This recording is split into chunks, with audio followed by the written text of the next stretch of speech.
kids here. So then, in comparing to other women, what's the difference? Like, why do you have a preference for the Asian? It's there is no difference. I think it's for me it's progeny. It's Oh, just it's DNA. I want my children to look like that. Oh. I want my children to look like a combination of black and yellow. Oh. So does that like exclude in terms of just sexual activity with other partners? Like, does it make you focus just on?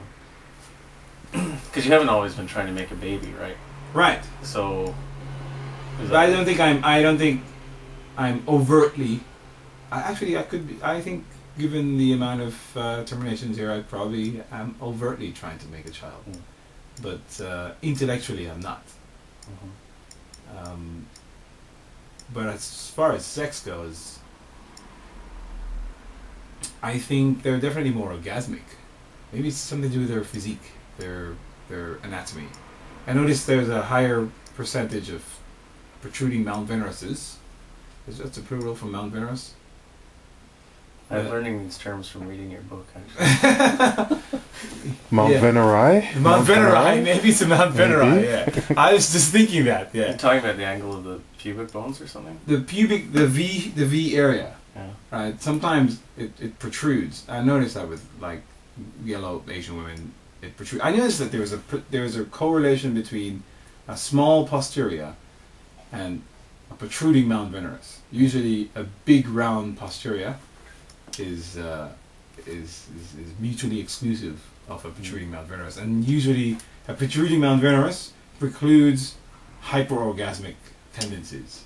That's what I'm not a scientist. I've wondered about this myself, and I thought, that I don't know whether it's the passion I bring, my attraction to the Asian women I've dated has been strong. So if there's a strong attraction, then there's chemistry, right. There's passion, because it seems to result in lots of orgasms, right?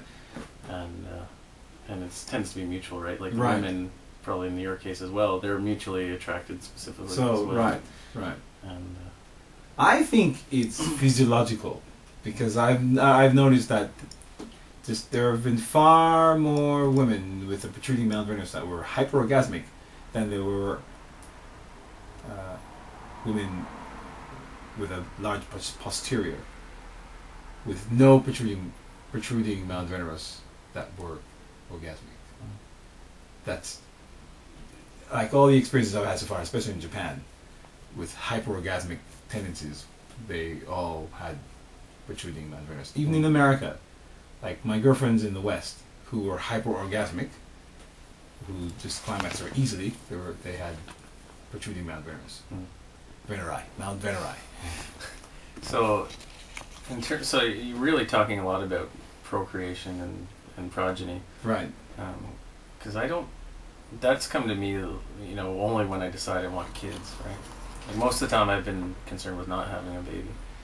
I think maybe we're not overtly we're not always concerned about having children, but I think somewhere deep down inside, it's primal, and it probably is what's driving a lot of what we do, but we don't. Because one of the things that comes up with my professor's research in Shanghai, and guys end up here, or they came here like you did, or maybe like I did, specifically aware that they are into the women here, right. And they find them very receptive. Right. And my professor kind of feels like it's a bit of a curse in the sense that you're so able to indulge this one aspect of who you are that it can kind of overtake everything else. Right. Like, and you wrote in your book about, dozens, or I don't know how many women did you talk about in the book? I don't know. Yeah. There was I'm guessing 30. Yeah, probably around that, yeah. And it's easy to get to those numbers, if you make any effort at all. Right. Yeah. And I go between these two poles of like, okay, your desires are a fundamental part of life and what you are, and to be able to actualize those desires is a great thing. Yes. Yeah. But to the point of feeling like it consumes my life in the sense that it distracts me from other priorities or things I find valuable. And if you want progeny, one argument would be, find a woman that suits you that way, and have babies with her, right? But yet yourself and me and many other people, feel compelled to have the experience in many different ways with many different women, and particularly like Asian women exclusively. I just wonder what you think of that. Well, I'm an addict. Or I was an addict. I was a sex addict. Period. I couldn't stop. So if you combine the sex addiction with the yellow fetish, and you move to Japan, it's a recipe for disaster.